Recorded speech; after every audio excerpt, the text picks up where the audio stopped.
paano nga ba natin palalakasin yung ating katawan sa natural na pamamaraan? So, syempre, unang-una, kailangan alam natin na ang cornerstone ng health sa ating wellness ay ang ating tamang pagkain. There's just no way to go about it. Ano po? Kung talagang ang kinakain po natin ay sadyang hindi maganda para sa atin, kahit ano pa pong supplements o vitamins o kahit gaano pa tayo katindi mag-exercise, it remains na pag ang ginamit mong gasolina ay hindi tama, makakaapekto talaga siya ng iyong pagtanda. Makakaapekto siya sa formation ng mga diseases, lalong-lalo na yung mga lifestyle-related conditions. So ano po yung mga yan? High blood, diabetes, fatty liver, memory losses. Idagdag pa natin dyan yung cancer, idagdag pa natin dyan yung mga inflammatory conditions, asthma, yung mga rhinitis, mga ganyan, skin inflammation, even yung IBS, irritable bowel syndrome. Yung common sa kanila lahat is yung inflammatory load, inflammation, state of inflammation, and insulin resistance. So para sa mga bago po, ano nga ba yung insulin? So insulin is a chemical messenger. Siya ay isang hormone. Siya yung nagpapapasok sa glucose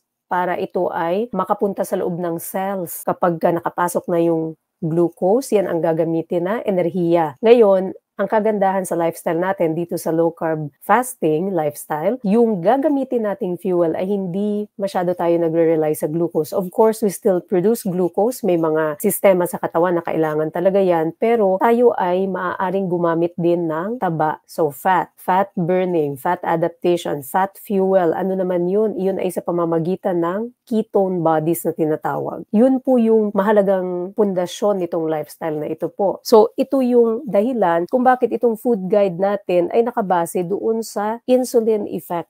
Yung mga pagkain na nakakapagpataas ng stimulation ng insulin or nakakapagpataas ng aksyon ni insulin, yan ang mga bagay na magdudulot ng insulin resistance. Pag nasobrahan ang ating stimulation kay boss insulin, ito rin po ang nangyayari. So ito unfortunately yung isa pang side effect ni insulin. Kapag ka masyadong madalas, masyadong marami ang stimulation kay insulin, tayo po ay mag-iimpok ng taba. So when you are getting bigger, of course, over time, ano po ang mangyayari dyan? Then ito na yung maglilid doon sa mga iba't ibang disease states. So kung tayo ay gumagamit ng mas epektibo na gasolina, which is yung fat nga natin, bakit nga ba napaka-epektibo niyan? Marami pong magandang epekto ang ketone bodies. Ketone bodies, yan na yung ginagamit nating taba as fuel, and meron siyang protective na effect sa ating utak, meron siyang epekto sa ating puso, may protection siya, meron siyang protection para sa ating mga ugat, sa ating gastrointestinal tract, sa ating muscles, sa ating immune system. Napakarami po niyang magagandang epekto, and this is why